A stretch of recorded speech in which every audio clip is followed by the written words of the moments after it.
Despite the differences among many scientists, philosophers, and thinkers, there is only one thing they all agree on: the desire of humans to know and understand themselves. These questions lead a person to certain harbors, and at each harbor, they continue their journey with the answers they gather, diving deeper. I can say that everything we see in this material world, that is the universe, has roots in the metaphysical realm. If we put aside the material dimension of humans, everything else remains a mystery of feelings, emotions, thoughts, and self awareness. The self awareness is what makes humans superior to all living beings. The brain that asks these questions, proposes metaphysical concepts, and tries to understand them must surely have a metaphysical counterpart. Understanding the mysteries of consciousness is about understanding both ourselves and the universe better. Hello, friends. Today I want to talk with you about metaphysical concepts like consciousness, mind, intellect, soul, and their interrelationships. These are terms we use in every area of our lives, every day, perhaps the most. Did you ever think that despite not being proven scientifically or philosophically, and without reaching a final conclusion, they have been subjects of endless debates and research for centuries? Despite the differences among many scientists, philosophers, and thinkers regarding their existence and meanings, there is only one thing they all agree on: the human desire to know themselves and search for answers to existential questions. What am I? What is this consciousness that calls itself I? On what principles are my decisions, actions, emotions, and thought process based? How does this system work? These questions lead a person to certain harbors, and at each one they continue their journey, deepening with the answers they receive to their questions. I think one reason these concepts are so intertwined is that some are metaphysical and some are physical. They also belong to different layers, so it's necessary to separate the wheat from the chaff when relating their definitions. There are many philosophical theories put forward about the brain-mind or brain-consciousness relationship. The relationship between the biological processes of the brain and the metaphysical reasons of the mind has become an important topic of discussion in the fields of philosophy, neuroscience, and metaphysics. According to some fundamental views and theories on this subject, certain materialist approaches argue that mental processes are entirely realized by physical systems, meaning that mental states can be explained by the biological causes of the brain, while dualist and idealist approaches suggest that the mind may have a basis independent of physical processes and could be metaphysical. However, no scientific evidence for these has been found yet. Research is still ongoing. My personal opinion is based on the idea of as above, so below, which means that in this material realm, the universe we see, everything has roots in the metaphysical realm. If the material world is the branches of the tree, the metaphysical world is the unseen part beneath the soil where the roots are. Moreover, there is no need to go to other realms. There are so many things in our world and the universe that exist, but we can't see, like the wind. I know the existence of the wind from the effects it creates. It hits my face, moves objects, and messes up my hair. But I can't touch it, nor can I see it. Or let me mention something more complex. Let's take dark matter and dark energy. They make up about 95% of the universe. Everything we can see in this vast universe is just about 5% of what truly exists. Planets, stars, galaxies, gases, and all forms of matter. So scientists are clearly saying that compared to what you see, what you don't see is 95%. Can you imagine this invisible thing called dark matter constitutes a large portion of the mass of the universe? But just because we can't see it doesn't mean it doesn't exist. Its presence is understood through the gravitational effects it has on other celestial bodies. While the concepts of consciousness and mind are metaphysical, the brain has a physical biological structure. We can scientifically monitor all the biological processes of this meat. From the beginning of the universe, basic physical and chemical processes play a fundamental role in the formation of the brain's biological structure. The functioning of the brain relies on the fundamental principles of chemistry and biology, which are consistent with the general functioning of the universe. Let's consider the formation of the first matter. After extremely intense energy, the smallest building blocks of matter, quarks, then protons and neutrons. From there, the beginning of chemistry with atoms, followed by the formation of elements and molecules, the appearance of the first single-celled organisms, and the formation of more and more complex organisms. Such an evolutionary process is also present in the biological structure of the brain. The brain is composed of billions of nerve cells called neurons, and the complex networks formed by these neurons. Chemical and electrical signals between neurons give rise to phenomena such as thought, emotion, consciousness, and mind. Consciousness and mind are considered as a result of brain activity and biological processes. But the main question is this, and no one has solved it yet. Even if consciousness is the result of the brain's biological processes, what could be the thing that brings about this result, that is, facilitates this transition? How does consciousness, this sudden emergence, occur from a biological structure? There is no scientific explanation for this. If it were just about biology, one should ask, then how, when all our cells renew themselves every 6 to 7 years, and for example, when all the atoms in my brain from 10 years ago have changed, do I still maintain the same sense of self-awareness? In fact, there are many thinkers and philosophers who suggest that consciousness is not unique to our brains, but exists to some extent in every particle. The concept of unity of existence, also described in Sufism, where everything is interconnected, is being stated today with quantum physics, and it explains that every particle is connected to the whole. Let's think about our formation in the womb. Every part of our body is just atoms, but some become the eyes, some the heart, and some the brain. According to what? That's where this thing called consciousness comes into play, where there's a divine power. Atoms, the simplest building blocks of matter, form molecules through chemical bonds, and these form cells.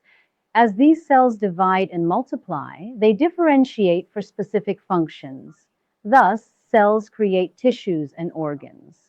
Looking at this order and harmony, I think it's impossible not to see a divine consciousness. Science can explain the entire physical, chemical, and biological process, from atoms to cells in a material dimension. But the consciousness and will behind this order are entirely metaphysical mysteries that cannot be detected by any measure.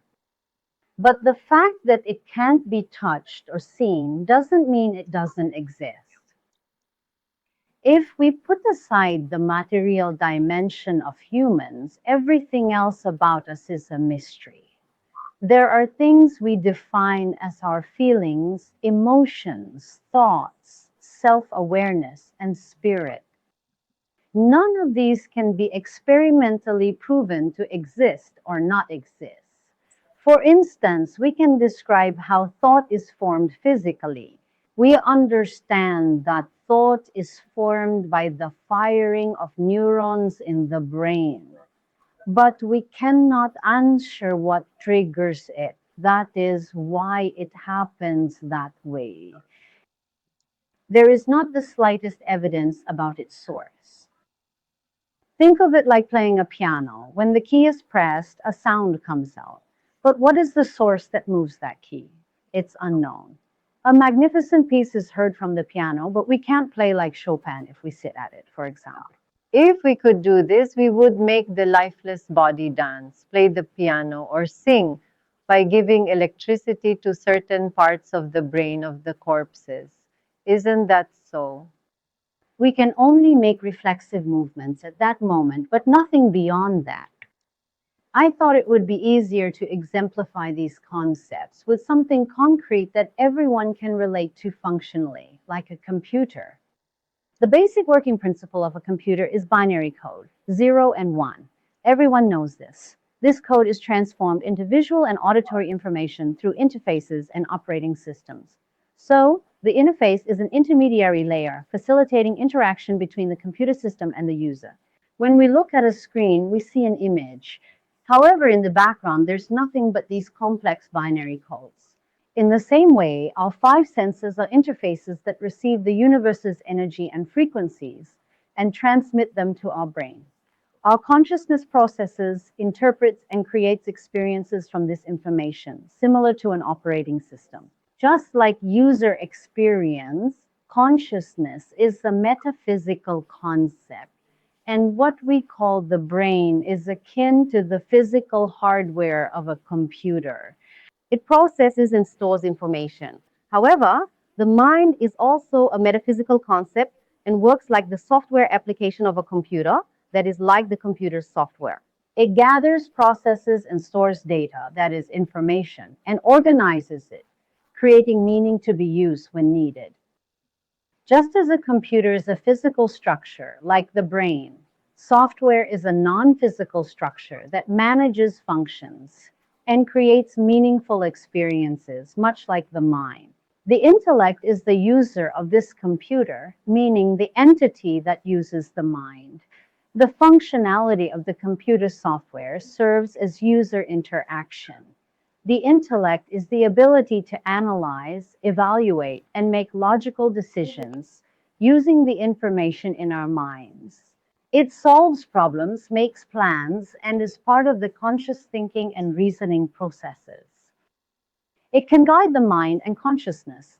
Consciousness can be compared to the operating system and user interface of a computer.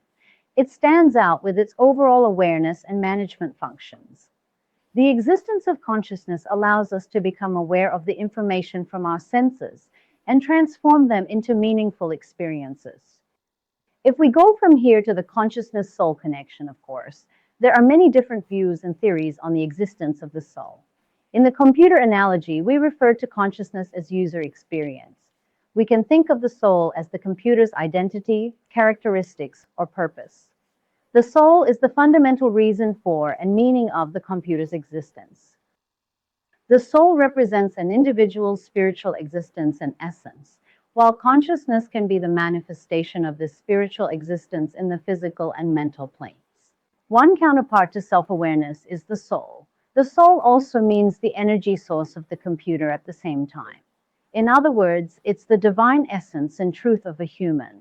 Just like a computer draws power from an energy source, the soul is the divine breath that gives life to a person's spiritual being. I humbly relate this to two chapters in the Quran that explain the creation of Adam. Of course, God knows best.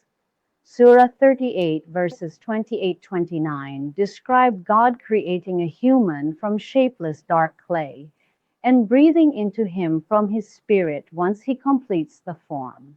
In Surah 2, verses 31-34, it tells how God taught Adam all the names, which made him superior to the angels. Now, let's return to the computer example. First, the creation of the computer's physical hardware, its structure, is accomplished. This involves first the concept of the brain. Then, with the expression, I breathed into him from my spirit, it loads the energy and operating system, i.e., the soul and consciousness. Finally, the stage of teaching all the names mentioned in Surah 2 is the loading of data and software onto the physical hardware. This can be related to intellect and mind. What makes humans superior to all creatures is self-awareness. Otherwise, if we look at our bodies, we're no different from other creatures. Aren't we all just atoms in the end? Religions and ancient traditions say that everything that is alive has a soul. But what makes humans different from all other living things is the verse, we breathed into him from our spirit. What we call self or self-consciousness is our soul. Not talking, of course, about the flesh body whose atoms change every 6 years when I say self. Or the fact that we perceive not just the material form of this world, but also our emotions and thoughts, our feelings. Since it's clear that we are made up of our five senses, how is it that we can have entirely different experiences in our dreams, journey to different realms, see all kinds of things, even hear, smell, and touch them while lying in bed with our bodies and all our senses? Our eyes move rapidly under our eyelids, because at that moment, what we call self indeed sees and experiences something, which eyes see while our eyelids are closed. But where does that telepathic communication with those we feel strong connections and love for come from? Ultimately, throughout history, we as humans have tried to understand and analyze things through these concepts. How much of it is true or false, I don't know. But what I do know is that a brain that asks these questions and tries to understand metaphysical concepts must have a metaphysical counterpart. I cannot accept rejecting all metaphysical concepts like soul, consciousness, mind, intuition, and emotion. If we only had the physical aspect, we would live our lives with only physical satisfactions and then die. But somehow, nothing material in the world is enough to satisfy us. We are in pursuit of absolute and eternal satisfaction, immortality, and values like love, compassion, and empathy. A person cannot even conceive or desire something that doesn't exist. The matches for these desires are present in our program. We remember them not from our physical side, but from our soul. There is a rule in the universe. Meaning rules over matter. Energy turns into matter. Matter into energy. Thought is energy. When a person wants to bring something to life, what do they do first? Think, design, imagine. This is a metaphysical state. Afterwards, they materialize it with actions and transform it into a form of matter. This shows that the physical dimension of a person takes orders from the metaphysical dimension. The body is at the command of the soul. Understanding the mysteries of consciousness is to better understand both ourselves and the universe. May it be granted to all of us. Stay with love and understanding.